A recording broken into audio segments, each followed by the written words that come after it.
Sometimes life breaks you so completely, you have to walk away from everything just to remember who you are. For Antonio Vega, a 52-year-old widowed father, that meant leaving behind the only world he knew and disappearing into the jungle with nothing but a backpack and a broken heart. He built a shelter under an ancient banyan tree and spent 200 days living off the land, writing letters to his estranged son he wasn't sure he'd ever send. Then one afternoon, while digging in the soil, his shovel hit something that shouldn't have been there. Beneath the roots lay a hidden chamber filled with journals and artifacts from someone who had lived there long ago, someone who had faced the same pain Antonio was running from. What he found would change everything. Before we dive in, tell us where you're tuning in from, and if this story touches you, make sure you're subscribed, because tomorrow I've saved something extra special for you. The morning Antonio Vega lost his job, he'd been awake since 4:30, same as always. 22 years of factory work had trained his body to rise before the sun, to have coffee brewing before the first light touched the kitchen window. He stood at the counter of his small apartment, watching steam curl from his mug, and tried to remember when mornings had stopped feeling like beginnings and started feeling like obligations. The apartment was quiet. It had been quiet for 3 years now, ever since Maria died. Her presence still lingered in unexpected places: the coffee mugs she'd chosen, the curtains she'd sewn, the small herb garden on the windowsill that he kept forgetting to water. He'd stopped seeing these things as reminders of her, and started seeing them as evidence of his failure to move forward. At 52, Antonio had believed he understood how life worked. You showed up, did your job, provided for your family, and built something stable. He'd been a supervisor at the textile factory since he was 30, working his way up from the floor to an office with his name on the door. It wasn't glamorous, but it was honest work. It paid the bills. It gave him identity. Maria had been a teacher, patient and warm in ways that balanced his quieter nature. They'd met at a community center dance when he was 23, and she'd laughed at his terrible dancing, but agreed to see him again anyway. Their son, Javier, came along 2 years later, a surprise that terrified and delighted them both. Antonio remembered holding that tiny, red-faced infant and making silent promises about the kind of father he would be. For years, he'd kept those promises. He coached Javier's soccer team, helped with homework at the kitchen table, taught him to fish in the river outside town, even though they rarely caught anything. He'd been present, engaged, proud. Maria used to tease him about being overprotective, but she'd say it with affection, her hand on his shoulder while they watched Javier play in the yard. Then Maria got sick. It started with fatigue she dismissed as stress from teaching. Then came the doctor visits, the tests, the word that changed everything: cancer. Stage 3 when they found it, maybe stage 4. The oncologist's voice had been gentle but firm, discussing treatment options that sounded more like negotiations with death than plans for survival. She fought for 18 months. Antonio watched the woman he loved disappear by degrees, her energy first, then her appetite, then the light in her eyes that had drawn him to her decades before. Javier was 25 then, working as a graphic designer in the city, driving home every weekend to sit with his mother. Antonio saw his own grief reflected in his son's face, and it made everything harder. When Maria died, something in Antonio died with her. He continued going through motions, working, eating, sleeping, but he wasn't really present anymore. Javier tried to reach him, inviting him to dinner, calling regularly, suggesting he see a therapist. Antonio deflected every attempt. He told himself he was fine, that he just needed time, that grief was private, and he'd work through it alone. But he didn't work through it. He buried it, and himself along with it. The distance between Antonio and Javier grew slowly, almost imperceptibly. Missed calls became the norm. Dinners were rescheduled and then forgotten. Conversations grew shorter, more surface level. Javier stopped sharing news about his life, his work, his relationships. Antonio told himself it was natural, that his son was busy, that they were both adults with separate lives. The truth was simpler and more painful.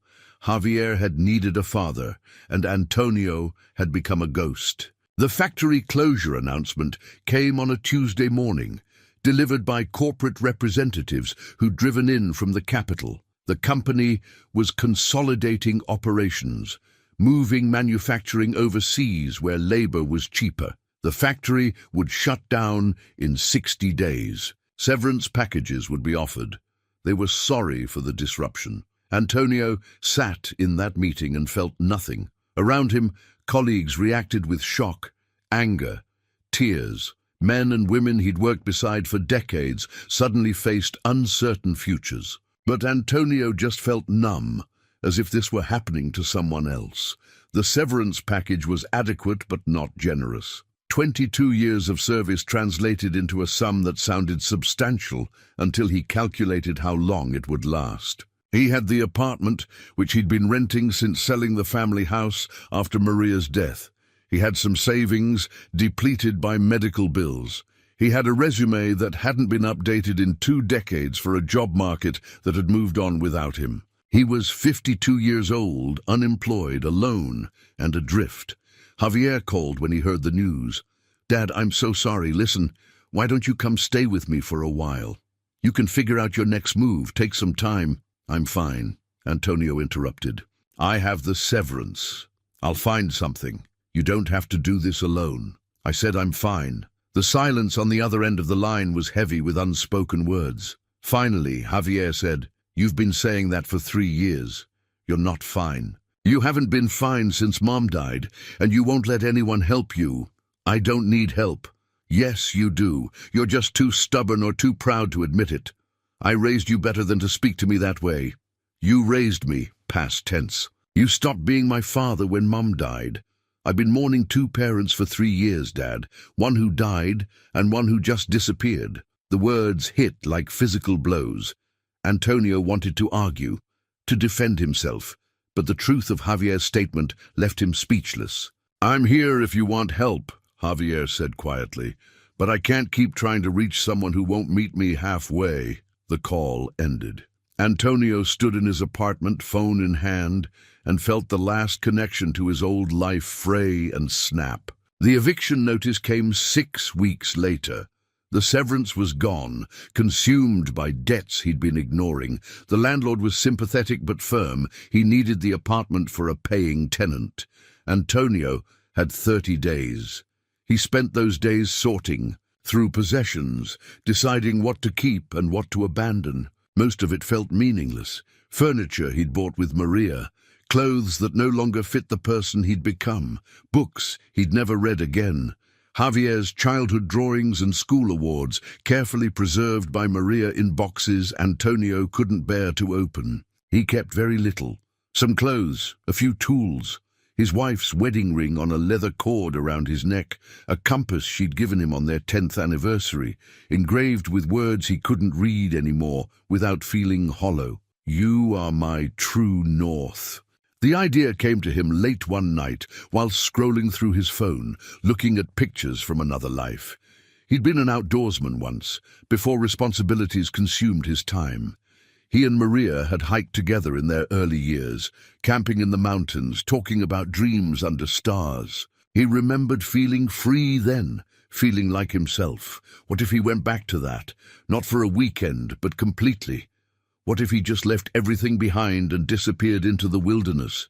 No job to worry about, no debts to face, no son to disappoint. Just him and the land and the silence.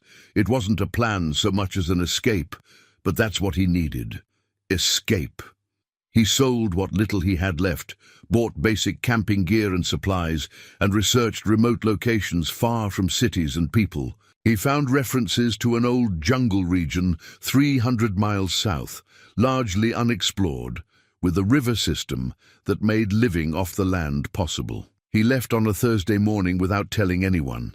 There was no one left to tell. The journey took 2 days by bus, then another day hiking into increasingly dense jungle. He followed the river upstream, pushing deeper into territory that showed no signs of human presence. When he found the banyan tree, massive and ancient with roots that spread like grasping fingers across the forest floor, he knew he'd found his place. The tree stood at least 80 feet tall, its canopy spreading wide enough to shelter a house. The root system created natural alcoves and sheltered spaces, perfect for building a primitive shelter. A small stream ran nearby, clear and cold. The area was rich with plant life, suggesting abundant resources. Antonio made camp that first night and slept better than he had in years. The first weeks were brutal. Building a shelter tested every skill he'd half remembered from his youth. His hands blistered, his back ached, his body protested every movement, but there was something cleansing about physical exhaustion. He fell asleep instantly each night, too tired for the nightmares that had plagued him in the city. Slowly, he established a routine. Wake with the sun, check water supply, forage for food, fruits, edible plants, the occasional fish from the stream, maintain the shelter, gather firewood. By the time darkness fell, he was ready for sleep again, and he wrote letters. Every evening, by firelight, he wrote to Javier on paper he'd brought with him. Long letters explaining why he'd left, what he was feeling, what he hoped to find in the silence. Letters he had no intention of sending. Letters that were more journal entries than actual communication. Day 14, he wrote one evening. I caught 3 fish today, using a spear I carved. Not very efficiently, but they'll feed me for 2 days if I smoke them properly. I keep thinking about that time I took you fishing when you were 7. We didn't catch anything, but you never complained. You were so patient, so eager to learn. When did I stop teaching you things? When did I stop being someone you wanted to learn from? The jungle became his world. He learned which plants were safe to eat, which held medicinal properties, where animals gathered to drink. He adapted to the sounds, the constant buzz of insects, the calls of howler monkeys at dawn, the rustle of unseen creatures in the undergrowth. By day 50, he felt stronger physically than he had in years. His mind, however, remained troubled. Solitude gave him space to think, but thinking brought him face to face with truths he'd been avoiding. He'd run away. He was hiding. This wasn't healing. It was just a different kind of death. But he stayed. Where else was there to go? By day 198, the shelter had become a small homestead. He'd built a rainwater collection system, a smoking rack for fish, even a rudimentary garden where he'd planted seeds from fruits he'd eaten. The place felt permanent, and that scared him. That morning he decided to expand the garden. The soil near the tree's largest root looked fertile, and he had seeds ready for planting. He took his shovel, selected a spot, and began to dig. 10 minutes later, the shovel hit something solid. Antonio knelt in the dirt, brushing soil away from whatever his shovel had struck. At first, he assumed it was a root or stone, common obstacles in jungle terrain. But as he cleared more earth, weathered wood emerged. Planks arranged deliberately, edges fitted together with the precision of human hands. His heartbeat quickened. In 200 days, he'd seen no evidence of human presence beyond his own. The jungle felt primordial, untouched, yet here was proof that someone else had been here, had built something, had left their mark. He dug more carefully now, clearing soil with his hands. The wooden structure was about 3 feet square, buried roughly 2 feet deep. Age had weathered the planks to gray, but they remained solid. Some kind of trapdoor, sealed at the edges with a resinous substance that had hardened over time. Antonio sat back on his heels, studying his discovery. Every practical instinct told him to leave it alone. Who knew what might be down there? The structure could be unstable. There could be animals nesting inside. It could be a grave, and disturbing it felt wrong. But curiosity burned stronger than caution. In 200 days of solitude, nothing had captured his attention like this. He needed to know what lay beneath. He worked the shovel's edge along the trapdoor's perimeter, breaking the resin seal. The material cracked and flaked away, releasing a faint medicinal smell, something like pine mixed with herbs. After 20 minutes of careful prying, he felt the door shift. Antonio grabbed the iron ring mounted in the center and pulled. The door resisted, then gave way with a groan of protesting wood. Cool air wafted up from below, carrying scents of earth and old paper and something vaguely floral. A dark opening gaped before him, stone steps descending into blackness. He peered into the darkness, but could see nothing beyond the first few steps. The chamber, if that's what it was, had been carved directly into the space between the banyan's massive roots. The tree itself formed the walls, or at least part of them. Antonio returned to his shelter and fashioned a torch from dried palm fronds, wrapped around a stick and soaked in fish oil. It wasn't elegant, but it would provide light. He lit it from his cooking fire and approached the opening again. The torch cast dancing shadows as he descended. 7 stone steps led down into a chamber about 10 feet square and 6 feet high. The walls were a combination of carved earth and the banyan's exposed root system. The roots seemed almost deliberately arranged, creating natural shelves and alcoves. Someone had lived here, or at least someone had used this space for something important. The chamber was surprisingly dry. The banyan's roots must have created a natural barrier against moisture, preserving what lay inside. Wooden shelves lined one wall, holding clay jars, small boxes and bundles wrapped in oiled cloth. A wooden table stood against another wall, its surface covered with objects arranged with obvious care. Antonio moved slowly through the space, torch held high, trying to make sense of what he was seeing. This wasn't a grave or a storage cache. This was someone's sanctuary. On the shelves, he found jars containing dried plants and herbs, their contents still identifiable despite decades of storage. Some he recognized from his time in the jungle, medicinal plants he'd seen growing nearby. Others were unfamiliar, carefully labeled in faded handwriting.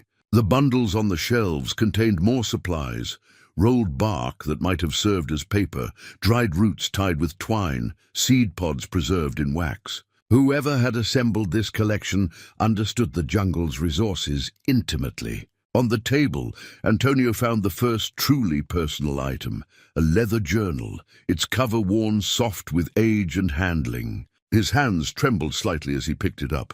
This felt like trespassing on someone's privacy, even though that someone was clearly long gone. He opened the journal carefully. The pages were yellowed but intact, covered in neat handwriting. Spanish, though not the modern dialect he spoke. The first entry was dated March 15th, 1978. "Today, I found the tree that will become my home," the entry began.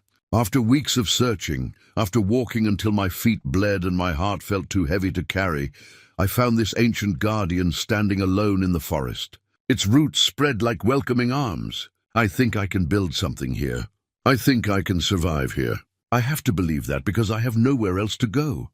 Antonio read the words twice, then a third time. The emotion behind them resonated in his chest like a struck bell. These could have been his own words. This could have been his own first night under the banyan. He flipped through more pages, reading fragments. The writer was a woman named Isabella. The handwriting became clearer as he adjusted to its style. She wrote about building a shelter, learning to find food, struggling with loneliness and grief. May 3rd, 1978. "The nightmares are worse when it rains.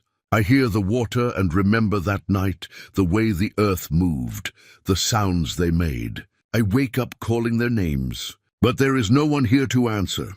There is only the jungle and the rain, and the memory of everything I lost." Antonio's throat tightened. He turned more pages, finding entries that detailed daily survival, but also something deeper. A woman processing unbearable loss through careful observation of the world around her. He noticed movement at the edge of his torchlight and turned to see a wooden box on one of the shelves, slightly larger than the others. It was carved with intricate patterns, geometric designs mixed with representations of plants and animals. He set the journal down and lifted the box carefully. It was heavier than expected, solidly constructed from dark wood that had aged to a deep amber color. A simple latch held it closed. Inside, he found bundles of dried herbs, each wrapped in fabric and labeled in the same handwriting from the journal. The plants were arranged by category: pain relief, fever reduction, wound treatment, digestive aid. At the bottom of the box lay a folded piece of bark paper covered in detailed botanical drawings. Isabella had created a field guide of medicinal plants, each one illustrated with scientific precision and annotated with preparation instructions. Antonio studied the drawings by torchlight, recognizing several plants he'd walked past dozens of times without knowing their value. It was knowledge that could have made his survival easier, information that took Isabella years to gather and document. He carefully refolded the bark paper and returned it to the box. The torch was burning low, and the enclosed space was getting warm. He needed to surface, to process what he'd found. Carrying the journal and the wooden box, Antonio climbed back up the stone steps into the fading afternoon light. The jungle sounds seemed louder after the chamber's quiet, almost overwhelming. He stood beside the open hatch, looking down into the darkness below, and felt the first crack in the wall he'd built around his emotions. For 200 days he'd believed his pain was unique, that no one could understand the particular shape of his grief, the specific weight of his failures, that his retreat into isolation was the only possible response to losing everything that mattered. But Isabella had been here before him, had stood under this same tree, had faced her own unbearable losses, had chosen to survive anyway. He wasn't alone in his suffering. Perhaps he never had been. Antonio returned to his shelter as the sun touched the western horizon. He built up his fire, prepared a simple meal of fish and foraged greens, and waited for darkness. When night finally fell and the jungle settled into its nocturnal rhythms, he opened Isabella's journal and began to read from the beginning. "My name is Isabella Cortez," the first full entry began. "I'm writing this because I need to remember that I existed before this pain. I need to document who I was so that perhaps someday I can remember how to be someone again." Antonio read by firelight, and for the first time since Maria's death, he felt something other than numbness. He felt connection, understanding, hope maybe, though he barely recognized it. "I was a healer in my village," Isabella wrote. "I learned the old ways from my grandmother, how to read the forest, how to help the body heal itself. I had a husband, Paulo, who loved me despite my unconventional interests. I had 2 children, Raphael and Lucia, who were the light of my world. And in one night of rain and mud and terrible luck, I lost them all." The entry went on to describe a landslide that destroyed her village. She'd been away, gathering plants in the hills. When she returned, there was nothing left, just mud and debris and death. She'd searched for survivors, for her family, for anyone, but the earth had swallowed everything. "I am the only one who survived," she wrote, "and I do not know if that is a blessing or a curse." Antonio closed the journal as tears blurred his vision. He understood that question intimately. He'd asked himself the same thing after Maria died, after Javier stopped calling, after he'd lost his job and his home, and every anchor to his former life. Why was he still here when everything he cared about was gone? He looked up at the banyan tree, its massive silhouette dark against the star-filled sky. Isabella had found her way to this tree 47 years ago, carrying the same questions, the same pain. She'd survived here. She documented her journey, and if her journal was in that chamber, sealed away with such care, that meant she'd eventually left. She'd survived long enough to move forward, to close this chapter and begin another. Antonio had come to the jungle to disappear, but maybe, like Isabella, he'd actually come here to remember how to live. He picked up his own notebook, the one where he wrote letters to Javier, and began a new entry. Day 198. I found something today that I can't fully explain yet. Evidence that I'm not the first person to run from the world and hide under this tree. Her name was Isabella, and she lost everything just like me. I don't know her whole story yet, but I'm going to learn it. I have a feeling she has something to teach me. I have a feeling that's exactly why I found her. He paused, pen hovering over paper, then added one more line. I think maybe I was meant to find this. I think maybe I'm meant to understand that survival is possible, that healing is possible, that there's a path forward even when you can't see it yet. Antonio looked at the words he'd written and felt something shift inside him, subtle but undeniable. For the first time in 3 years, he felt the faintest flicker of purpose beyond mere survival. Tomorrow, he would return to the chamber. He would read more of Isabella's story. He would learn what she had to teach. Tonight, though, he simply sat by his fire and let himself feel hope. Morning arrived with the usual chorus of howler monkeys, their calls echoing through the canopy like ancient warnings. Antonio woke feeling different, alert in a way he hadn't been in months. He had purpose now, something beyond the repetitive routines of survival. After a quick breakfast of fruit and leftover fish, he gathered his torch materials and descended back into the chamber. In daylight filtering down through the hatch, the space looked less mysterious, but no less significant. He'd brought his own lamp this time, a better light source for extended reading. He started systematically, examining each shelf and its contents. The clay jars held exactly what he'd suspected, preserved herbs and plant materials, each labeled with its name and uses. Isabella's handwriting was precise, almost clinical.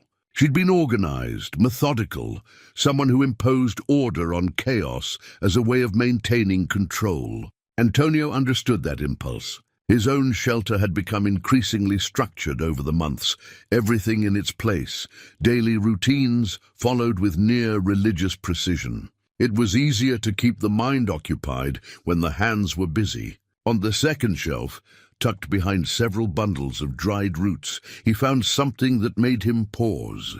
A small wooden shrine, no bigger than a shoebox, carved with delicate patterns of vines and flowers. The wood was darker than the box he'd found yesterday, polished smooth by years of handling. He lifted the shrine carefully and opened its hinged front. Inside, a silver locket rested on a bed of faded fabric. The locket was tarnished but still beautiful, engraved with a pattern of interlocking circles. His fingers trembled as he picked it up, feeling its weight, substantial, real, loved. The locket opened with gentle pressure. Inside, 2 photographs faced each other, protected behind thin glass. The images were faded, colors shifting toward sepia, but still clear enough to see. On the left, a woman in her early 30s looked directly at the camera, with calm, intelligent eyes. Dark hair pulled back from a face that was handsome rather than pretty, strong-featured, with a slight smile playing at her lips. This was Isabella, he was certain. There was confidence in her expression, a sense of someone comfortable in her own skin. The right side held 3 people, the same woman, younger now, standing with a man and 2 small children. The man had his arm around Isabella's shoulders, pride evident in his posture. The children, a boy and a girl, maybe 6 and 4 years old, grinned at the camera with gap-toothed delight. A family frozen in a moment of happiness, unaware of the tragedy waiting in their future. Antonio stared at the photographs for a long time. He thought of his own wedding photos, packed away in boxes somewhere, probably thrown out by his landlord when he'd abandoned the apartment. He thought of pictures of Javier as a child, images he couldn't bear to look at after Maria died because they reminded him of everything he'd failed to protect. Isabella had kept these photos safe even in her grief. She'd created a shrine for them, had preserved their memory with care and intention. She hadn't run from her love for them. She'd honored it. He returned the locket to its place and picked up the journal again, settling onto the chamber floor with his back against the cool earth wall. He opened to where he'd stopped reading last night and continued Isabella's story. The entries from her first months under the banyan tree were raw with grief. She described nights when she couldn't sleep, days when getting out of her makeshift shelter felt impossible. She wrote about survivor's guilt, the crushing weight of living when everyone she loved had died. June 12, 1978. I went to the river today and stood in the water for hours, feeling its current pull at my legs. It would be so easy to let it take me, to stop fighting, to join them. But something kept me standing. Maybe stubbornness, maybe cowardice. I don't know which. I only know that I'm still here, and they are not, and I don't understand why. Antonio recognized that particular darkness. He'd stood at similar crossroads after Maria's death, moments when continuing felt harder than stopping. He'd never come as close as Isabella described, but he'd understood the appeal of simply ceasing to exist. He read on. Slowly, painfully, Isabella began to engage with survival rather than just enduring it. She started documenting the plants around her, testing them carefully, learning which could heal and which could harm. Her healer's training gave her purpose. Studying the jungle became a way to honor the knowledge her grandmother had passed down. August 3rd, 1978. Found a plant today that my grandmother called dragon's tongue for its sharp leaves. She used it for wound infection. I made a poultice using the method she taught me and applied it to the cut on my hand. 3 days later, the infection is gone. I felt her with me while I worked, her hands guiding mine. Maybe this is why I survived. To keep this knowledge alive, to continue the work she began. The entries grew longer, more detailed.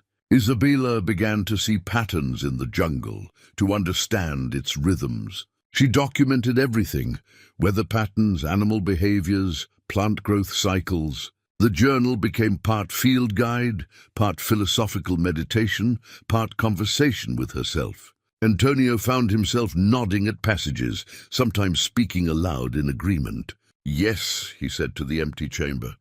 "That's exactly it. The doing keeps you from thinking too much." By September 1978, 6 months after the landslide, Isabella's entries showed a subtle shift. The grief was still present, but it no longer consumed every word. She began writing about the future, hypothetically at first, then with increasing concreteness. September 19th, 1978.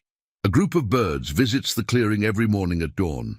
I've been watching them, learning their patterns. Today one landed near my hand while I sat still. It studied me with one bright eye, then flew away. I realized I was smiling. The first genuine smile in 6 months. I think perhaps I am learning to live again, not just to survive. There is a difference, and I'm beginning to understand what it is. Antonio closed the journal and sat in the quiet chamber, processing what he'd read. Isabella had spent 6 months in active grief before even beginning to heal. He'd given himself less than 7 months before abandoning everything and running to the jungle. Had he given up too soon? Or had he needed this isolation to reach the point where he could even ask that question? He looked around the chamber with new eyes. This wasn't just a hiding place. It was a chrysalis, a space of transformation. Isabella had built it not to escape her life, but to rebuild herself for whatever came next. What was he building? Antonio climbed back to the surface, emerging into afternoon heat and humidity. His shelter waited across the clearing, functional but sparse. He'd built it for survival, not for living. There was a difference, as Isabella had written. He spent the rest of the afternoon expanding his garden, working the soil with his hands, thinking about growth and purpose. The physical labor felt meditative, each movement deliberate. He planted seeds from a papaya he'd eaten days ago, wondering if he'd be here long enough to see them fruit. The question surprised him. For months, he'd assumed this exile was permanent. Now, for the first time, he considered alternatives. As the sun began its descent, Antonio pulled out the bark paper with Isabella's botanical drawings. He studied her illustrations carefully, comparing them to plants growing near his shelter. Within 20 minutes, he'd identified 3 species she'd documented, plants he'd walked past countless times without recognizing their value. One was labeled Calma Dolor, pain soother. Isabella's notes described making tea from its leaves to ease headaches and muscle aches. Another was Sana Fibre, fever healer, its bark useful for reducing inflammation. The third was simply called Fuerza, strength, its roots supposedly good for sustained energy. Antonio felt a surge of gratitude toward this woman he'd never met. She was teaching him across decades how to not just survive, but to understand this place. Her knowledge was a gift, carefully preserved, waiting for someone who needed it. He gathered samples of each plant, taking only what he needed and thanking them quietly, as his grandmother had taught him to do as a child. The ritual felt right, a way of honoring both the plants and Isabella's legacy. That evening, he prepared tea from the calmadola leaves, following Isabella's instructions precisely. The tea was bitter but not unpleasant, with an earthy undertone. He sipped it slowly while watching his fire, feeling tension he hadn't known. He carried ease from his shoulders. By firelight he wrote to Javier, "Day 199, I know I hurt you with my absence after your mother died. I see that now. I was drowning in grief, and I pulled away from the one person who could have helped me stay afloat, the one person who needed me to stay afloat for him. I told myself I was protecting you from my pain, but really I was just too broken to do the work of being present. I'm learning slowly that healing requires more courage than hiding. A woman named Isabella is teaching me that, even though she's been gone for decades. I wish I'd learned it sooner. I wish I'd been braver for you." He paused, reading what he'd written. For the first time, these letters felt less like confessions to himself and more like actual communication with his son. Maybe someday he'd find the courage to let Javier read them. Antonio looked up at the banyan tree, its enormous canopy dark against the stars. Somewhere in its root system lay Isabella's chamber, holding the story of her transformation. Tomorrow he would read more, learn more, understand more. Tonight, he simply sat with the knowledge that healing was possible, that others had walked this path before him and found their way through. The tea worked its magic, his body relaxing into the kind of peace he hadn't felt in years. He lay down on his sleeping mat, Isabella's journal resting beside him like a talisman, and let sleep come easily. In the darkness, the jungle sang its endless song, and for once, Antonio didn't hear it as threatening or lonely. He heard it as alive, as persistent, as proof that life continues even after devastation. Just like Isabella, just like him, Antonio woke on day 203, with purpose driving him out of bed before the sun cleared the horizon. He'd spent the previous evening studying Isabella's botanical drawings until the firelight grew too dim to read. Now he wanted to test what he'd learned, to walk the jungle with her eyes and see what he'd been missing. He prepared quickly, eating a handful of berries and dried fish, then gathered his knife and a cloth bag for collecting samples. Before leaving, he descended once more into the chamber and carefully removed the bark paper with Isabella's map. The map was remarkable, a detailed rendering of the area within perhaps a 5-mile radius of the banyan tree. She'd marked water sources, fruit trees, medicinal plant locations, and what appeared to be safe paths through difficult terrain. Small notations in her precise handwriting identified each location. Agua de Claridad, Árbol de Pan Abundante, Cueva Segura. Antonio had explored some of this territory during his months here, but he'd moved cautiously, never venturing far from the shelter. Isabella's map suggested she'd been much bolder, or perhaps more desperate to understand her environment completely. He chose his first destination carefully, the spring she'd marked Agua de Claridad, water of clarity. It lay perhaps 3 miles northwest, requiring him to cross a ridge he'd always avoided. But Isabella's map showed a path, marked with small symbols he interpreted as landmarks. The hike took longer than expected. The jungle was dense, and he moved carefully, watching for the markers Isabella had indicated: a lightning-struck tree, a cluster of distinctive red flowers, a rock formation that looked like a sleeping giant. Each landmark appeared exactly as she'd drawn it, and Antonio felt an odd connection to her, as if she were guiding him personally through the forest. The terrain grew steeper as he climbed the ridge. His legs burned with effort, muscles protesting the unusual exertion. He paused frequently to catch his breath, drinking from his water skin and wiping sweat from his eyes. At 52, he was stronger than he'd been in years, but his body still had limits. Near the ridge's peak, he found something that made him stop completely. Carved into the trunk of a massive saber tree was a symbol, a circle with radiating lines, like a simplified sun. It matched one of the markers on Isabella's map exactly. Antonio placed his hand on the carving, feeling the weathered grooves beneath his palm.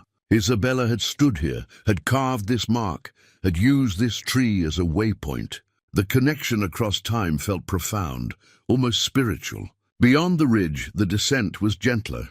The jungle opened up slightly, allowing more sunlight to reach the forest floor. He heard water before he saw it, a musical trickling that grew louder as he approached. The spring emerged from between two moss-covered boulders, creating a pool about 15 feet across before flowing away through a narrow channel. The water was crystalline, so clear he could see smooth stones on the bottom. Ferns surrounded the pool, their fronds creating a natural bower. Shafts of sunlight broke through the canopy, illuminating the water with an almost ethereal quality. Antonio understood immediately why Isabella had named this place Water of Clarity. There was something purifying about it, something that invited reflection and honesty. He knelt beside the pool and drank deeply. The water was cold and sweet, better than anything near his shelter. He filled his water skin, then sat on one of the boulders and pulled out Isabella's journal. He'd brought it specifically for this moment, wanting to read her words in the place she'd written them. He found the entry easily. She dated it July 28th, 1978, about 4 months after the landslide. I found the spring today after weeks of exploration. It took me 3 attempts to find the right path over the ridge, but I knew from the sound that something special waited on the other side. This place feels sacred somehow, as if the jungle itself has created a temple for reflection. I sat here for hours today, watching the light move across the water, and I asked myself the questions I've been avoiding. Why did I survive? What am I supposed to do with this life I didn't ask to keep? Do I deserve peace, or is this suffering my penance for living when they died? Antonio read the passage twice, his throat tight.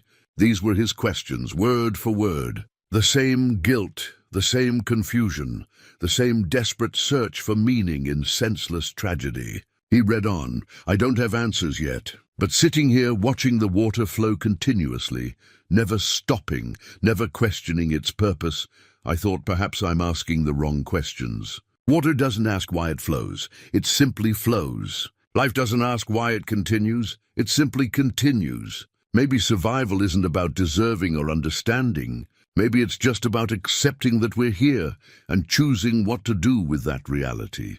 The words hit Antonio like a physical force. He'd spent 3 years asking why he was still here when Maria wasn't, why he'd failed to protect her, why he deserved to continue when he'd done such a poor job of living. But those questions had no answers. They were traps that kept him locked in the past. What if he stopped asking why and started asking what now? He sat at the spring until the sun reached its zenith, journal open on his lap, mind churning through implications. Isabella had come to this place seeking clarity and found it, not in answers, but in the decision to stop demanding them. She'd chosen to accept her survival and build something from it. Could he do the same? The hike back to the shelter felt different. Antonio moved with more confidence, recognizing landmarks from Isabella's map, seeing the jungle as she must have seen it, a place of resources and beauty rather than just obstacles and threats. He collected samples of plants she'd identified, feeling competent in a way he hadn't experienced since losing his job. Back at camp, he spent the afternoon processing what he'd gathered. Using Isabella's notes, he prepared several remedies: a salve for cuts, tea for digestion, a poultice for insect bites. The work was meditative, connecting him to traditions older than his grief, older than his failures. As evening approached, he built up his fire and prepared a proper meal. He'd been surviving on minimal food, eating just enough to maintain energy. But tonight he wanted more. He wanted to honor the day, the discovery, the shift he felt happening inside himself. He grilled fish, seasoned with herbs, roasted tubers he'd dug that morning, and made tea from the calmadola leaves. The meal was simple but satisfying, and he ate slowly, tasting each bite with attention, rather than just consuming fuel. After dinner, he pulled out his letter-writing materials. Midday 2:03. I went on a journey today, following a map drawn by a woman who died before you were born. She led me to a place she called Water of Clarity, and I understand now why she named it that. Clarity doesn't mean having all the answers, Javier. It means accepting that some questions don't have answers and choosing to move forward anyway. Your mother tried to tell me this before she died. She said, "Don't let grief make you disappear," but I didn't understand. I thought grief was something to fight or endure, not something to accept and carry. Isabella understood. She lost everything, her husband, her children, her entire community, and she survived. More than survived. She learned, she grew. She eventually found a way back to life. I think that's what I'm doing here finally. Learning to carry my grief without letting it carry me. He paused, pen hovering over paper. Then he wrote something he'd never written before in any of his letters. I want to see you again. I want to tell you this in person. I don't know when I'll be ready, but I know now that I will be. Eventually, that's progress, isn't it? That's hope. Antonio read the words back to himself and felt moisture in his eyes. Hope. He hadn't used that word, hadn't felt that feeling. In so long, he'd almost forgotten what it meant. But here it was, small and fragile but undeniably real. He looked at Isabella's journal, resting beside him as it had every night since he'd found it. She'd left him more than botanical knowledge and maps. She'd left him a template for transformation, proof that the human spirit could endure unimaginable loss and still find reasons to continue. Thank you, he whispered to the darkness, to Isabella's memory, to whatever force had led him to that banyan tree, and the secrets buried beneath it. The fire crackled, sending sparks spiraling into the night sky. Antonio watched them rise and fade, and saw in their brief existence a metaphor he was only beginning to understand. Life was temporary, fragile, easily extinguished. But while it lasted, it burned bright. He could choose to keep burning. He could honor Maria and the years they'd had by living fully rather than dying slowly. He could be the father Javier deserved, even if that meant doing the hard work of healing first. Isabella had shown him it was possible. Now he just had to find the courage to follow her path. Antonio banked his fire for the night and lay down on his sleeping mat, Isabella's journal held against his chest like a promise. Tomorrow he would explore another location from her map, and the day after that another. He would learn everything she had to teach him, would honor her legacy by becoming the person she'd worked so hard to become. A person who survived, a person who healed, a person who found purpose again. The jungle settled into its nighttime rhythms around him, and Antonio drifted towards sleep with the first real peace he'd felt since Maria's death. He was still lost, still damaged, still uncertain about the future. But he was no longer alone in his darkness. Isabella walked beside him now, her words lighting the path forward. Day 215 arrived with heavy rain, the kind that turned the jungle floor into a maze of streams and made travel impossible. Antonio sat under his shelter's extended roof, watching water sheet off the palm fronds he'd woven together months ago. The sound was hypnotic, almost meditative. He'd spent the past 12 days exploring every location marked on Isabella's map. Each site had taught him something about the jungle, about survival, about himself. A cave system that provided shelter during storms, a grove of fruit trees that produced year-round, a high point where the canopy opened enough to see stars with perfect clarity. But more than physical discoveries, he'd found emotional ones. At each location, he'd read Isabella's journal entries written there, learning how she'd processed her grief through connection with the land. She'd been methodical about healing, treating it like any other skill that required practice and patience. Today, confined by weather, Antonio decided to explore the chamber more thoroughly. He'd been focused on the journal and the botanical materials, but he suspected there was more to discover. He descended the stone steps carefully, the rain making them slick. His lamp cast steady light across the familiar space. He'd organized things over the past weeks, grouping similar items together, treating Isabella's sanctuary with the respect it deserved. On the lowest shelf, tucked behind several clay jars, he found a cloth bag he'd somehow overlooked before. It was made from coarse fabric, tied with a leather cord, and lighter than expected when he lifted it. Inside were dozens of small wooden tokens, each about the size of a coin. Antonio spread them across the wooden table, studying them by lamplight. Each token was carved with different symbols, some geometric patterns, others stylized representations of plants or animals. The craftsmanship was exquisite, each piece smoothed and polished by handling. He returned to the journal, searching for references to the tokens. It took 20 minutes of careful reading before he found what he was looking for in entries from 1981, 3 years after Isabella had arrived at the banyan tree. March 14th, 1981. Today I returned to human society for the first time since the landslide. I traveled to a village 2 days east of here, following river paths I'd been mapping. I went because I had to know if I could exist among people again, if I could speak without my voice breaking, if I could look at children without seeing Raphael and Lucia in every face. It was harder than I expected. But I met a woman there, older, with kind eyes. She had a fever her family couldn't break. I recognized the symptoms from my training. I offered to help, and she accepted. 3 days later, the fever broke. Before I left, she gave me a small piece of wood and asked me to carve something to remember her by. I made a token with the symbol for healing, a circle with a cross. My first patient after loss. The first person I could help when I couldn't help my own family. Antonio read on, finding more entries about the tokens. After that first success, Isabella had begun traveling to nearby villages periodically, offering her skills as a healer. Word spread. People sought her out.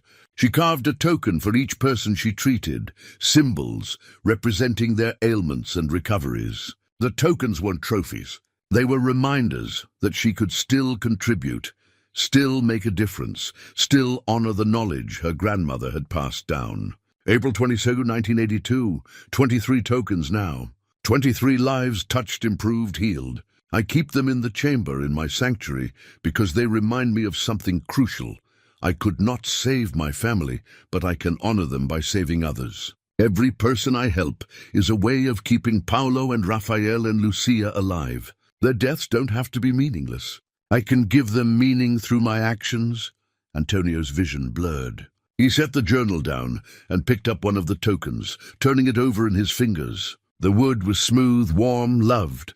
Each one represented a person Isabella had helped, a life she'd changed, purpose she'd created from devastating loss. What had he done with his grief? He'd withdrawn, pushed away the people who needed him, abandoned his responsibilities, and disappeared. He'd let his pain make him useless, irrelevant, absent. Isabella had transformed her pain into purpose. She'd taken the skills she possessed and used them to serve others. She'd found a way to make her survival matter. Antonio thought about his own skills, his own life experience. 22 years as a factory supervisor. He'd managed teams, solved logistical problems, trained new workers, maintained equipment. He'd been good at his job, valued, respected. But he'd never thought of it as meaningful, never seen it as service. It was just work, just a way to earn money and provide for his family. But what if he'd been thinking about it wrong? What if those years had taught him skills that could be valuable in other contexts? What if his experience could help others, the way Isabella's healing knowledge had helped her village? The thoughts felt overwhelming, too large to process in the chamber's confined space. Antonio gathered the tokens carefully and returned them to their bag. He ascended back to the surface, where rain still fell steadily, turning the clearing into a shallow pond. He stood in the downpour, letting water run through his hair and down his face, mixing with tears he didn't bother to hide. The jungle absorbed his emotion without judgment, the rain washing away nothing but making space for everything. When had he last felt useful? When had he last helped someone, truly helped them, the way Isabella had helped her patients? Not since Maria's death. And before that, he couldn't remember. He'd been going through motions, doing his job competently but without engagement, providing for Javier materially but not emotionally. He'd been surviving, not living, just like he'd been doing in the jungle for 200 days. The rain began to ease. Antonio returned to his shelter, changed into dry clothes, and built up his fire. He prepared tea and sat watching the flames, thinking about transformation and purpose and the difference between existing and contributing. That evening, he wrote to Javier with a clarity he'd never achieved before. Day 215. I've been thinking about the man I was before your mother died. I thought I was doing everything right. working hard, providing for our family, being responsible. But I realize now I was just going through motions. I never asked myself what kind of impact I wanted to have, what legacy I wanted to leave, how I could serve something larger than just my own comfort and security. When your mother got sick, I told myself I was being strong by holding everything together. But really, I was just avoiding the reality that I had no idea how to face loss. And after she died, I had no framework for rebuilding because I'd never built anything meaningful to begin with, just a structure of routines and responsibilities without real purpose underneath. Isabella teaches me daily that purpose comes from service, from using whatever skills you possess to help others. I had skills, Javier. I still have them. But I let my grief convince me they were worthless. I'm learning they're not. I'm learning that every life has value if we choose to use it well. He paused, reading what he'd written, then added, I failed you by not being present after your mother died. But I want you to know I see that now. I understand what I did wrong. And I'm working to become someone worthy of a second chance, if you're willing to give me one. Not the man I was before. He was broken in ways I didn't recognize. But someone new, someone better, someone who understands that being a father means being present, being useful, being someone you can rely on for more than just money and a roof. Antonio set down his pen and stared into the fire. The rain had stopped completely now, leaving behind the fresh smell of wet earth and vegetation. Nightbirds called in the darkness, their songs overlapping into a complex melody. He thought about the tokens, each one representing a choice Isabella had made to help rather than hide, to engage rather than retreat. 23 tokens. 23 times she'd chosen purpose over pain. How many times had he made that choice? How many opportunities had he missed because he was too buried in his own suffering to see beyond it? But that was the past. The question now was what came next. He couldn't change the 3 years he'd wasted or the damage he'd done to his relationship with Javier. But he could change what happened from this moment forward. Isabella had spent 3 years in the jungle healing before she was ready to return to society. Antonio had spent 7 months. Was he ready? Could he go back and face what he'd left behind? Not yet. He knew that with certainty. But he was closer than he'd been.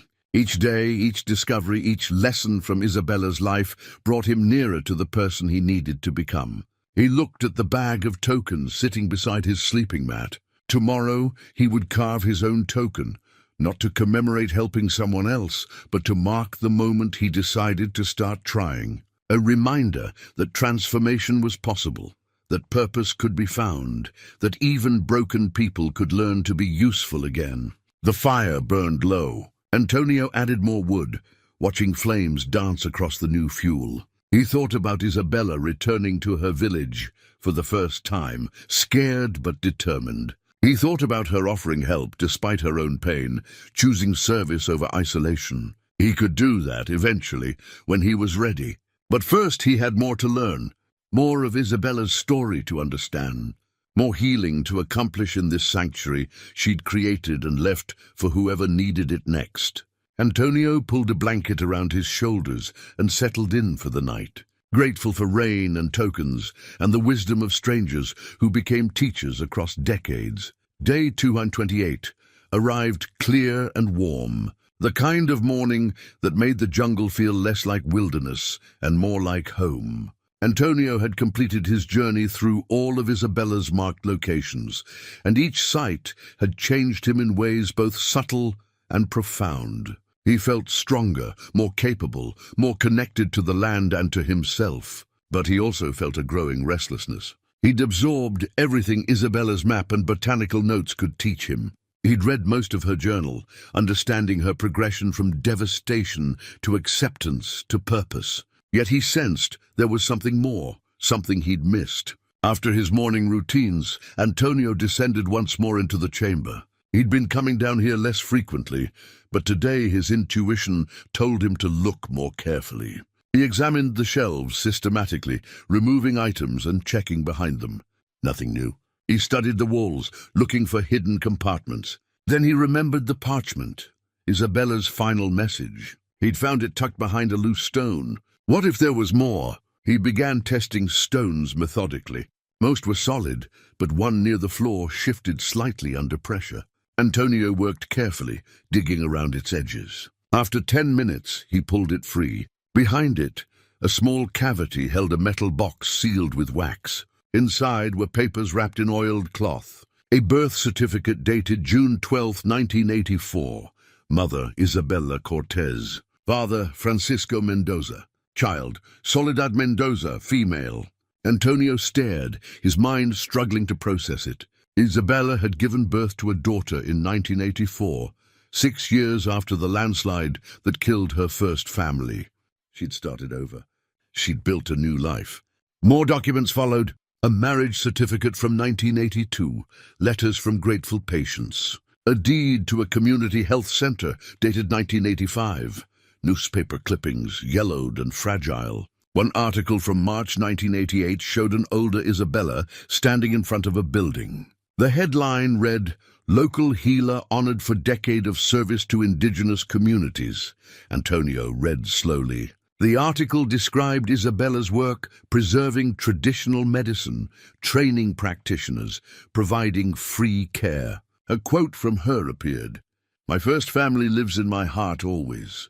But they taught me that love doesn't end, it transforms. My second family, my patients, my community, they gave me purpose to continue. We honor the dead not by dying with them, but by living fully in their memory." Tears ran down Antonio's face. Isabella hadn't just survived. She'd built an entirely new life, had dared to love again, had created meaning from catastrophic loss. More photographs emerged. Isabella at 45 beside a kind-eyed man, Francisco. Another showing her holding an infant, Soledad. A third capturing her teaching young women about plants.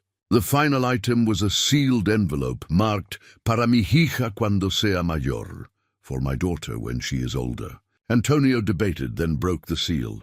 The letter described the landslide, the jungle years, meeting Francisco. Isabella wrote about her hesitation to love again, her fear of losing again, her ultimate decision to take the risk. "You are not my second chance, Soledad," she wrote. "You are proof that life always offers new chapters, that the human heart has infinite capacity for love. Your brother and sister will always be part of me, but so will you. Love doesn't work that way. It only multiplies." The letter ended with advice about living fully, loving completely, understanding that loss doesn't have to be the end of the story. Antonio read it twice, then carefully returned everything to the box. He sat in the chamber for nearly an hour, processing what he'd learned. Isabella hadn't just survived and healed. She dared to build again, to love again, to risk her heart despite knowing intimately how much loss could hurt. Maybe that was the final lesson, not just survival or healing, but the willingness to be vulnerable again, to engage fully with life despite its risks. He thought about Maria, about their good years together. After she died, he'd decided unconsciously but firmly that he was done. Done with connection. Done with vulnerability, done with anything that could hurt him again. But that decision had hurt Javier, had destroyed their relationship, had turned Antonio into a ghost. Isabella showed him another path. She'd lost everything, then found Francisco and had Soledad. She'd risked devastation again, but chose life anyway. Could Antonio do the same? Could he risk reconnecting with Javier, knowing that relationship could bring pain as well as joy? Antonio carefully replaced the box behind the stone. This was Isabella's legacy, meant for her daughter. But he was grateful beyond words for what he'd learned. Ascending to the surface, he emerged into afternoon sunlight. The banyan tree towered above him, witness to countless lives and stories. Isabella had found refuge here, healed here, eventually left here to build a new life. Now it was his turn. That evening, Antonio wrote the most important letter yet. On day 28, "I discovered something today that changes everything." Isabella didn't just survive, she rebuilt completely. She remarried, had another child, created a legacy of service that lasted decades. She took the absolute worst thing that could happen and transformed it into something beautiful. not by forgetting her first family, but by honoring them through how she chose to live afterward. I've been so afraid, Javier. Afraid of risking more pain, afraid of failing again, afraid of being vulnerable. But Isabella teaches me that fear is not a reason to stop living. It's a sign that something matters enough to be scary. You matter. Our relationship matters. I want to come back. I want to see you. I want to do the hard work of rebuilding what I damaged. Not because I've figured everything out, but because you deserve a father who tries. I'm not ready yet, but I will be soon, I promise. He looked at what he'd written. A promise, a commitment, a decision to choose life even with all its risks. Above him, stars emerged in the darkening sky. Antonio sat with the knowledge that his time here was approaching its end. Isabella had needed 5 years. He'd had 7 months. But the timeline didn't matter. What mattered was reaching the point where you were ready to try again. He was almost there. Day 235 arrived with a sense of finality Antonio couldn't shake. He woke knowing what his mind had been slowly accepting. It was time to leave. The decision crystallized over breakfast as he watched the sun rise through the banyan's canopy. He'd learned everything Isabella had to teach him. The rest of his transformation would have to happen in the world. He spent the morning organizing possessions, deciding what to take and what to leave. Most could return to the jungle, but some things he needed, tools, clothes, the letters to Javier. The letters, 235 of them. He'd never intended to share them, but now he understood they were proof he'd changed. If Javier read them chronologically, he would see the progression from despair to hope. Antonio gathered all the letters and bound them with cord.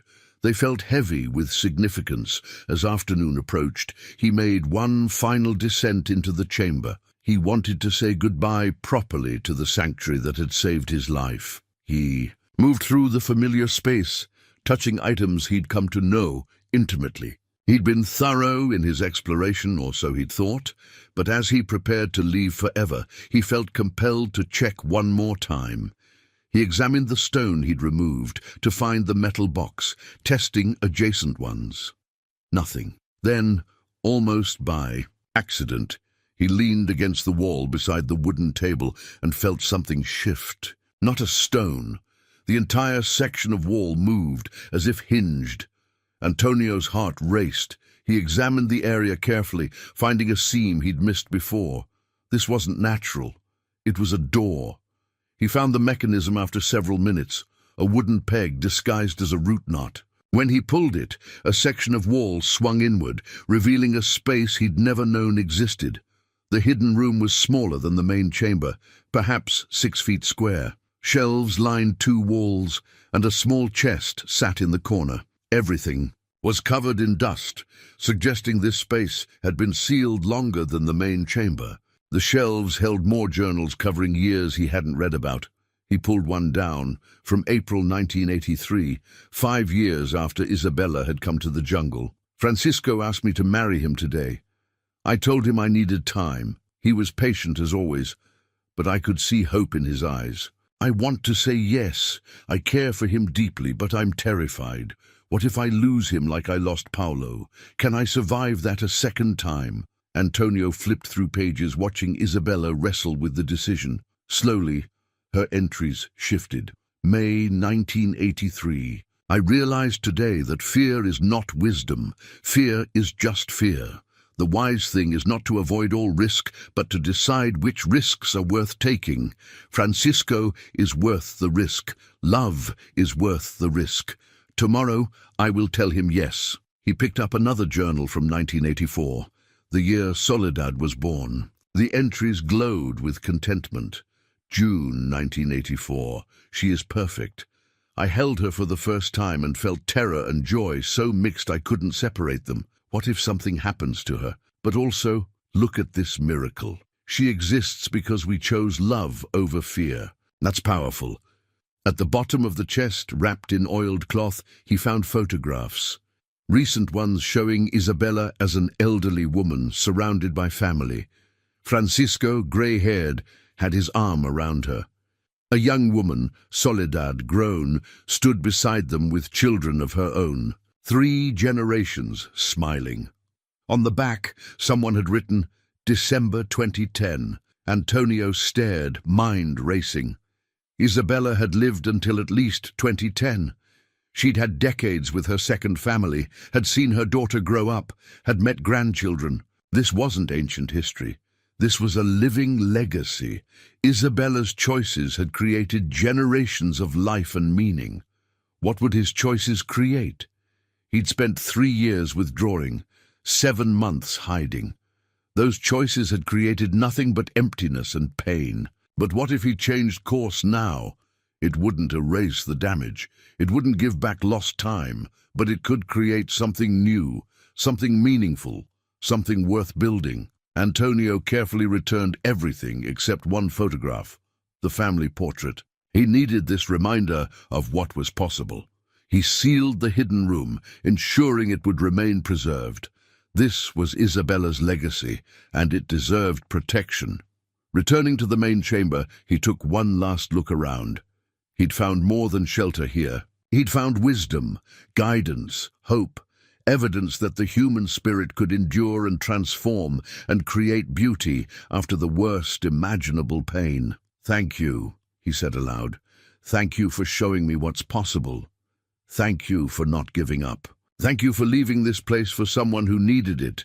He ascended for the final time and sealed the trapdoor, covering it with earth until invisible. Let it wait for the next broken soul who needed sanctuary. At his shelter, Antonio completed his preparations. He wrote a final entry summarizing what he'd learned and what he intended to do. Then he pulled out his letter-writing materials one last time. Day 235. Tomorrow I leave and begin the journey back to you. I found proof today that Isabella not only survived, but thrived. She lived into old age, saw her daughter grow up, met grandchildren. She rebuilt completely and created a legacy that continues generations later. That's what I want, Javier. Not to reclaim the past, but to build something new, to create a legacy of presence instead of absence. I have all my letters, 235 of them. They tell how I got from who I was to who I'm becoming. I want you to have them. I want you to understand the journey. And then, if you're willing, I want to begin building our future. Something honest, something worth creating. He looked at the bundle of letters. They represented 7 months of processing and healing. The most honest thing he'd ever written. Tomorrow, the journey back would begin. Tomorrow, the next chapter would start. Tonight, he rested in gratitude for the chapter ending. Dawn on day 236 arrived with clarity Antonio hadn't experienced in years.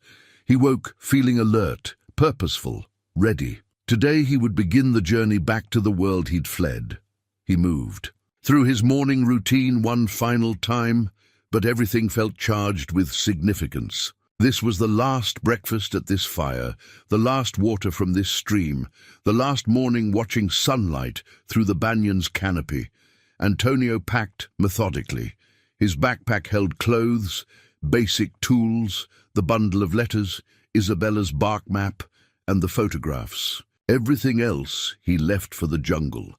Before covering his fire, he prepared one final meal, fish grilled with herbs, foraged fruit, tea from leaves Isabella had taught him to identify. He ate slowly, honoring the ritual. After breakfast, Antonio stood beside the sealed trap door. He'd already said goodbye, but he felt compelled to leave something, a marker for whoever might come after. He found smooth wood and carved a message in Spanish. Gracias, Isabella. Tu historia salvó otra vida. Que este lugar siga siendo refugio para los perdidos. Bam, thank you, Isabella. Your story saved another life. May this place continue to be refuge for the lost. He placed the carved board at the banyan's base, where it would be visible but protected. A monument only the jungle would see. The sun climbed higher. Antonio shouldered his pack and pulled out the compass Maria had given him. The engraving was still visible. You are my true north. For so long, Those words had felt like accusation. But now he understood differently. Maria had given him the tool for finding direction. The ability to orient himself came from within. He'd lost his direction after her death, but the compass had been there all along. He just hadn't been ready to use it. Antonio opened the compass and watched the needle settle, pointing north. His route would take him northwest, following the river downstream. 3 days to the nearest village. He took a final look at his shelter, at the garden, at the clearing that had been his world for 200 days. Then he turned and walked away without looking back. The first hours were physically demanding, but emotionally liberating. Each step carried him from isolation toward whatever waited ahead. The jungle path was familiar. He'd explored this area thoroughly. But he saw it differently today, with Isabella's knowledge layering over his own. By midday, Antonio reached terrain he'd never explored, moving beyond Isabella's map boundaries. This felt significant. He was charting his own course now, applying her lessons but making his own choices. He stopped for lunch beside a stream, eating dried fruit and nuts. While resting, he pulled out the bundle of letters and looked at the progression.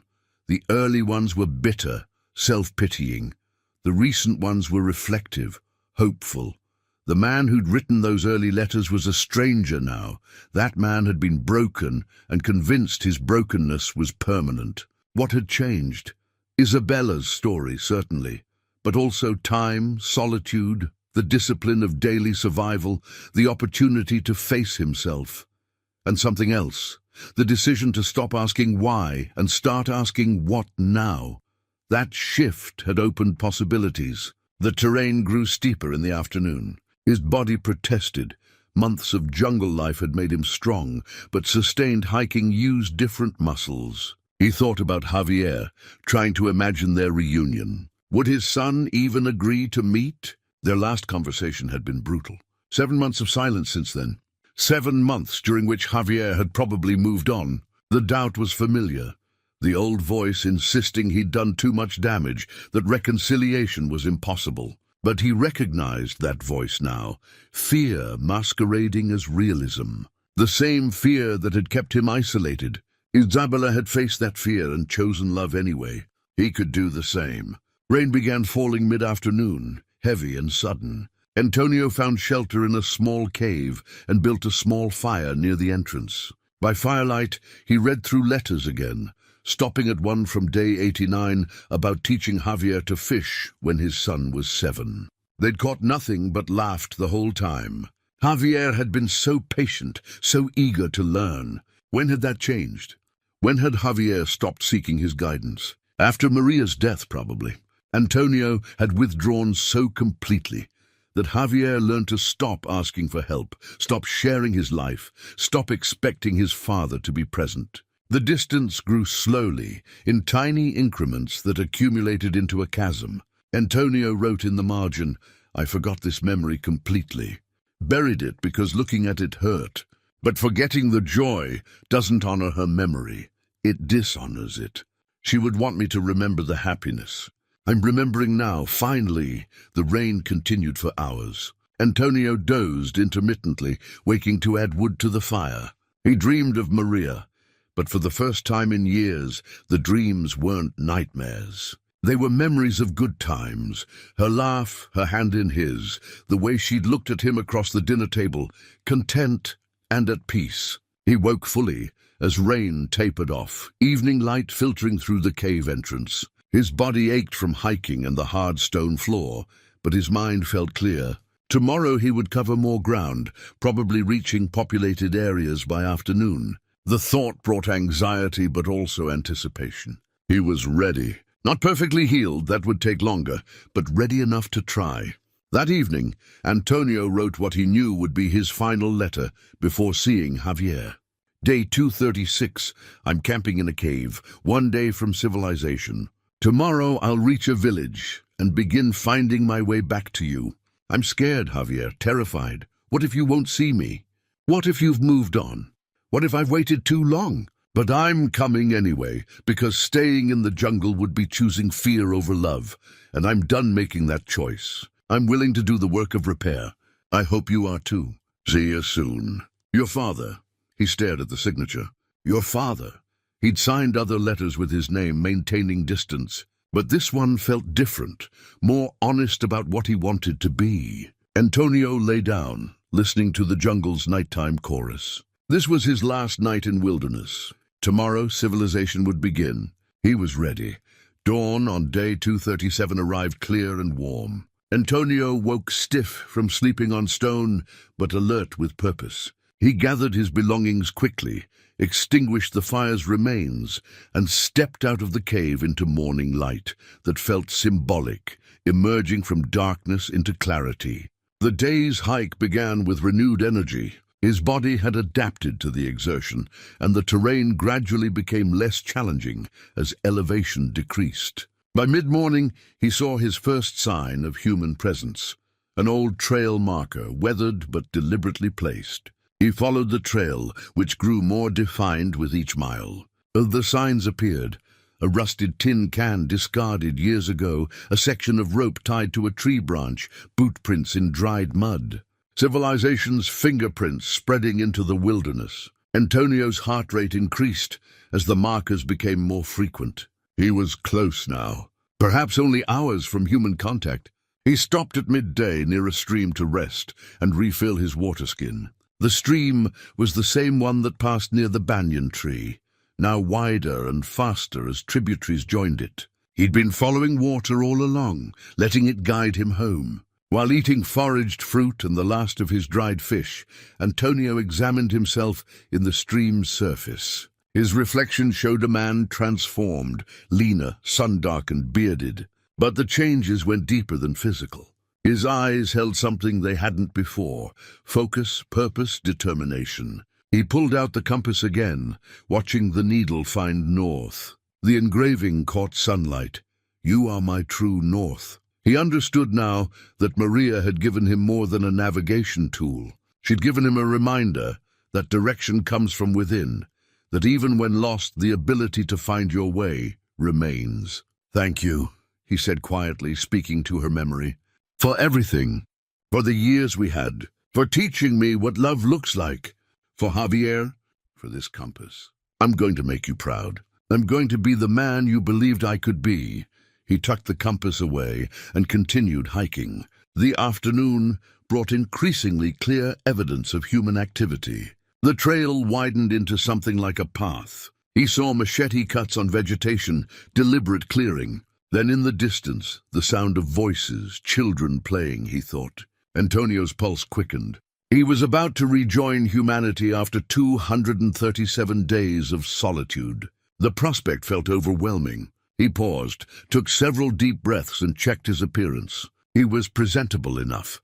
Clean clothes he'd saved for this moment, though worn and faded. His beard was untrimmed but not wild. He looked like someone who'd been traveling rough, which was accurate. Moving forward, he rounded a bend and saw buildings. A village, small and remote, exactly what he'd hoped to find. Perhaps 20 structures total, simple homes with corrugated metal roofs. A few larger buildings that might be communal spaces. Chickens scratched in dirt yards. Laundry hung on lines. Normal everyday life. At the village edge, he encountered an elderly woman carrying a basket of vegetables. She stopped when she saw him, eyes widening slightly. Antonio must have looked like an apparition, a stranger emerging from the jungle where few ventured. "Buenos dias," he said, his voice rusty from months of disuse, except for talking to himself. The woman studied him carefully, assessing threat level. Whatever she saw must have reassured her because her expression softened. "Buenos dias. Are you lost?" Antonio smiled, the expression feeling strange on his face. "I was," he said.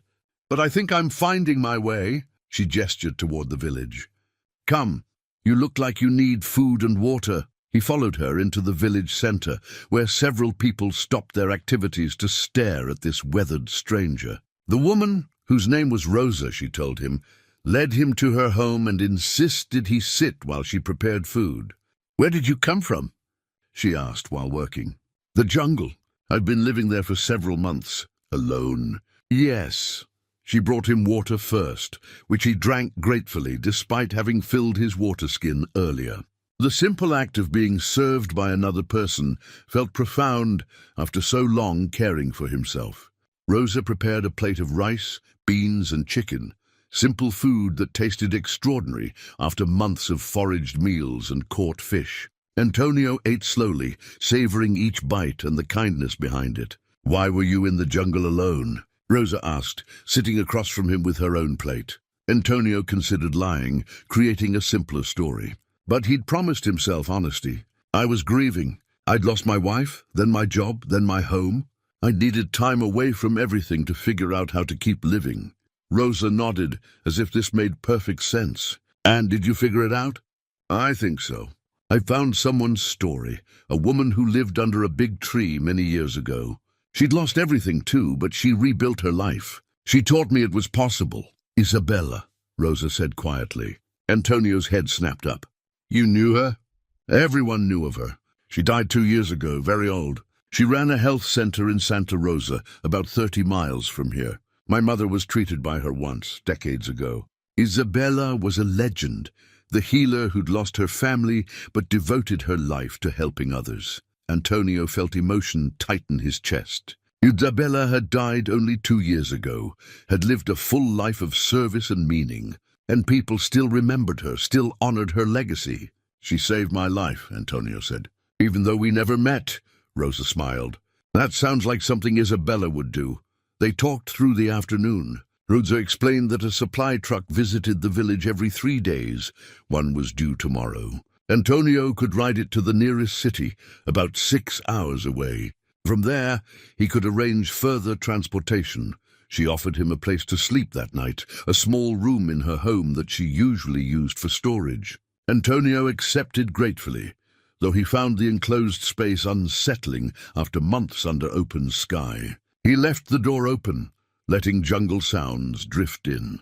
That evening, sitting on Rosa's porch while she prepared dinner, Antonio pulled out his phone, dead for months, its battery long depleted. Tomorrow he would charge it, would make the call that terrified and energized him equally. He watched village life unfold before him. Children playing, adults finishing work, neighbors greeting each other. Simple, ordinary human connection that he'd forgotten the value of. This was what he'd been missing. Not just family specifically, but community, belonging, the daily interactions that reminded you that you weren't alone. Tomorrow would begin the final stage of his journey. Tonight, he simply sat with Rosa and let himself be cared for, remembering how to receive kindness. "You'll find your way," Rosa said as darkness fell. "I can see it in your eyes. You've already found most of it." Antonio nodded, hoping she was right. He'd come so far. Just a little farther to go. Day 238 arrived, with roosters crowing and the smell of coffee brewing. Antonio woke in Rosa's small room feeling disoriented. The walls felt confining after months of open air, and the sounds of human activity were jarring compared to jungle rhythms. He rose and joined Rosa for breakfast. She'd prepared fresh bread and eggs, luxuries he'd forgotten existed. They ate in comfortable silence, and Antonio felt grateful for her lack of probing questions. She seemed to understand his need for quiet as he prepared himself mentally for what came next. The supply truck arrived mid-morning, a battered vehicle that had seen decades of rough roads. The driver, a weathered man named Tomas, agreed to take Antonio to the city for a small fee. Rosa refused payment for her hospitality, instead pressing food into his hands for the journey. "Find your son," she said as he prepared to leave. "Don't wait. Life is too short for waiting." Antonio climbed into the truck's cab, his pack on his lap, and watched the village disappear behind them as they drove down a rutted dirt road. The movement felt strange after months of traveling only at walking pace. The drive took 6 hours, bouncing over rough terrain that gradually smoothed into paved roads as they approached civilization. Antonio watched the landscape change. Jungle giving way to farms, farms to suburbs, suburbs to city sprawl. Each transition felt jarring, too fast, too much. By late afternoon, they reached the city. Tomas dropped him near the central bus station, wished him luck, and drove away. Antonio stood on the sidewalk, surrounded by noise and crowds and movement, feeling more lost than he'd ever felt in the jungle. People rushed past without seeing him. Cars honked. Music blared from shops. The sensory overload was overwhelming. He found a quiet bench in a small park and sat, breathing deeply, trying to ground himself. First things first, he needed to charge his phone. He found a small cafe, ordered coffee he could barely afford, and asked to use an outlet. The barista agreed, with a sympathetic look that suggested she'd seen down on their luck travelers before. While his phone charged, Antonio sipped coffee and tried to prepare for the call. What would he say? How would he start? The thought of hearing Javier's voice after 7 months made his hands shake. After 30 minutes, his phone had enough charge. He stepped outside into evening air and stood on the street corner, phone in hand, Javier's number on the screen. He'd rehearsed this moment countless times in the jungle, imagining different scenarios. But now, faced with actually doing it, every rehearsed word fled his mind. He pressed call before he could talk himself out of it. The phone rang once, twice, 3 times. Maybe Javier wouldn't answer an unknown number after all this time. Hello? His son's voice, cautious, uncertain. Antonio's throat closed. He forced words out. Javier, it's me. It's your father. Silence on the other end. Long enough that Antonio wondered if the call had dropped. Then, Dad, where are you? Are you okay? The concern in Javier's voice, immediate, instinctive, broke something in Antonio's chest. After everything, after abandoning him emotionally and then physically, his son's first response was worry. I'm okay. I'm in the city. I've been away, working through some things. But I'm back now, and He paused, gathering courage. I'd like to see you, if you're willing. Another silence, shorter this time. Where have you been? It's a long story. One I'd like to tell you in person if you'll give me that chance. He heard Javier breathing, thinking. Tomorrow. There's a coffee shop on Mercado Street near the plaza. Do you know it? I'll find it. 2 o'clock. After work in the morning. I'll be there. Thank you, Javier. Don't thank me yet. The words were sharp but not cruel. We have a lot to talk about. I know. I have things to say too. Things I should have said a long time ago. The call ended. Antonio stood on the street corner, phone in hand, heart pounding. Tomorrow. He would see his son tomorrow. The reality hit him. He'd done it. He'd made the call, asked for the meeting, taken the first step toward reconciliation. The hardest part still lay ahead, but he'd begun. He needed a place to stay. His money was almost gone, just enough for a cheap hostel maybe. He asked directions from a street vendor and walked to the hostel district, finding a place that accepted his last bills for 1 night in a shared room. The hostel was basic but clean. Antonio showered for the first time in months, watching dirt and sweat wash away, feeling layers of jungle life peel off. He trimmed his beard with borrowed scissors, making himself look more presentable. The man in the mirror was still weathered, still marked by months of hardship, but he looked human again, civilized. That evening, Antonio sat on his hostel bed and opened the bundle of letters. He arranged them in order, making sure none were missing or out of sequence. These represented his journey, his transformation from broken man to someone trying to be whole again. Tomorrow he would give them to Javier. Whether his son read them immediately or threw them away, at least Antonio would have offered the truth of where he'd been and what he'd learned. He pulled out one letter at random, day 156, and read his own words from months ago. I'm learning that grief isn't something you get over. It's something you carry. The question is whether you let it crush you, or whether you learn to carry it in a way that allows you to keep moving. Isabella carried hers. She never forgot her first family, but she didn't let that memory prevent her from having a second family. I don't know if I can do that, but I'm starting to believe it might be possible. Antonio refolded the letter and returned it to the bundle. Tomorrow, Javier would read these words and hundreds more like them. Tomorrow, his son would understand the journey his father had taken.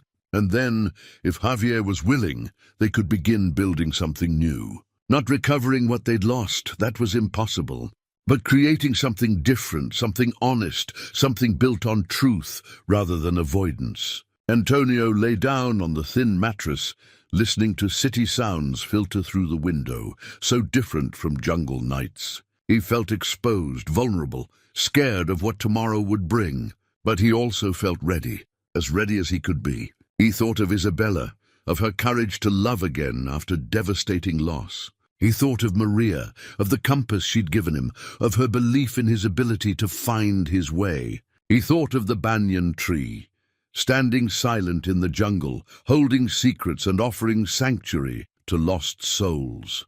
Tomorrow he would face his son. Tomorrow he would take responsibility for his failures and ask for a chance to do better.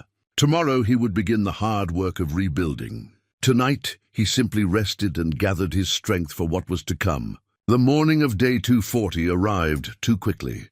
Antonio woke in the hostel with his stomach churning, nerves making breakfast impossible. He spent the morning walking the city streets, reacquainting himself with urban life while trying to calm his racing thoughts. At noon, he found the coffee shop Javier had mentioned. It was small, tucked between larger buildings, with outdoor tables under a faded awning. Antonio chose a table where he could see the entrance and sat down 2 hours early, unable to wait anywhere else. He ordered coffee he couldn't really afford and nursed it slowly, watching people pass. Couples holding hands, parents with children, office workers on lunch breaks. Ordinary life continuing as it always did, indifferent to his personal crisis.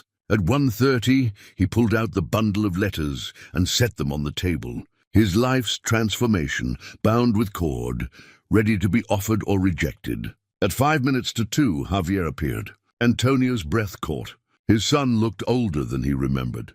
28 now, though worry had added lines around his eyes. He'd grown a beard, shorter and neater than Antonio's. He wore business casual clothes that suggested he'd come directly from work. Their eyes met.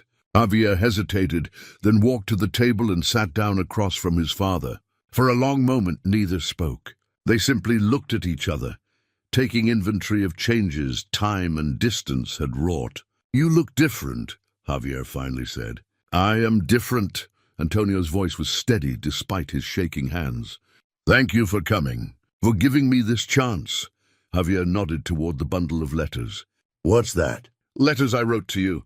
Every day for 237 days. I never sent them, but I want you to have them now. They explain where I've been and what I've learned. Where have you been?" Antonio took a breath. "In the jungle, living under a tree, surviving off the land, running away from everything I'd lost and couldn't face." Javier's expression hardened. "You ran away. For 7 months, while I wondered if you were alive or dead. I know. And I'm sorry." "Sorry." Javier's voice rose slightly. "Do you have any idea what it's like to have your only parent just disappear? To call and get nothing? To wonder if you were lying in a ditch somewhere?" Antonio accepted the anger. It was deserved. "No, I don't. But I know what it's like to have a parent who's physically present but emotionally absent. I know what it's like to lose someone who's still breathing. I did that to you for 3 years before I even left." The honesty seemed to surprise Javier. He sat back, studying his father. "You're right," Antonio continued. "You said it in our last conversation. You'd been mourning 2 parents, one who died and one who disappeared. You were right. I died when your mother did. I just kept walking around afterward. So what changed? Why come back now?" "I found someone's story. A woman named Isabella who lived under that same tree decades ago. She lost her husband and children in a landslide, spent years healing in the jungle, then rebuilt her entire life. Had another family, became a healer, created a legacy that lasted until she died 2 years ago, at 80-something years old." Antonio pushed the bundle of letters across the table. "This is my journey through her story, through understanding that survival isn't enough, that grief doesn't have to be the end, that broken people can learn to be whole again if they're willing to do the work." Javier looked at the letters, but didn't touch them. "And you think 7 months in the jungle fixed everything?" "No, I think 7 months taught me that I need to fix everything. There's a difference. I'm not healed, Javier. I'm healing. And part of that healing means facing what I did to you, taking responsibility for it, and asking if you're willing to let me try to be your father again." "What does that mean?" "Being my father again?" Antonio considered the question carefully. "It means being present, really present, not just physically there.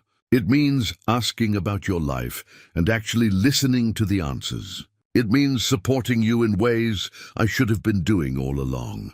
It means earning back your trust instead of assuming I deserve it. Javier's eyes were wet. I needed you after Mom died. I needed my father, and you were just gone. Even before you left physically, you were gone. I know, and I can't take that back or make it right. But I can promise to do better going forward if you'll give me the chance. They sat in silence. Around them, the coffee shop hummed with conversation and the hiss of the espresso machine. Normal life continuing while their world hung in balance. Finally, Javier reached across the table and picked up the bundle of letters. I'll read these. All of them. And then we'll talk again. That's more than fair. I'm not promising anything beyond that. You hurt me, Dad. Deeply. That doesn't just go away because you spent time in the jungle and had some revelation. I understand. Javier stood, the letters held carefully against his chest. I have to get back to work, but I'll call you after I've read these. Give me your number. Antonio recited the number. Javier saved it in his phone, then hesitated. I'm glad you're alive, he said quietly. I'm angry and I'm hurt, but I'm glad you're alive. I'm glad too. And Javier, I love you. I should have said that more when your mother was alive. I should have said it after she died. I'm saying it now.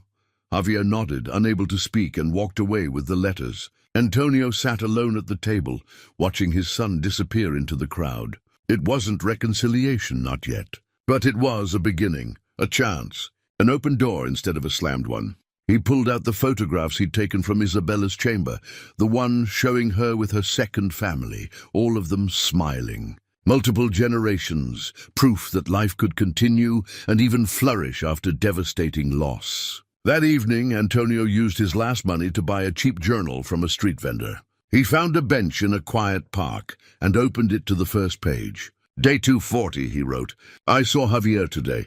Really saw him. The man he's become, the pain I caused him, the person he is despite having a father who failed him. He didn't forgive me. Maybe he never will completely. But he's willing to read my letters, to understand my journey, to consider whether we can build something new. That's more than I deserve, but I'm grateful for it. Tomorrow I'll look for work, any work. I'll find a place to live. I'll rebuild my life the way Isabella rebuilt hers, one day at a time. And I'll wait for Javier to decide if he wants me in his life. Whatever he decides, I'll respect it. But I'll keep trying to be someone worth having around. That's my promise to him. To Maria's memory, to Isabella's legacy, and to myself. He closed the journal and looked up at the evening sky. Stars were beginning to appear, barely visible through city lights, but there nonetheless. The same stars that had shone over the jungle, over the banyan tree, over countless generations of people facing their own losses and choices. Isabella had shown him the path. Now he had to walk it himself.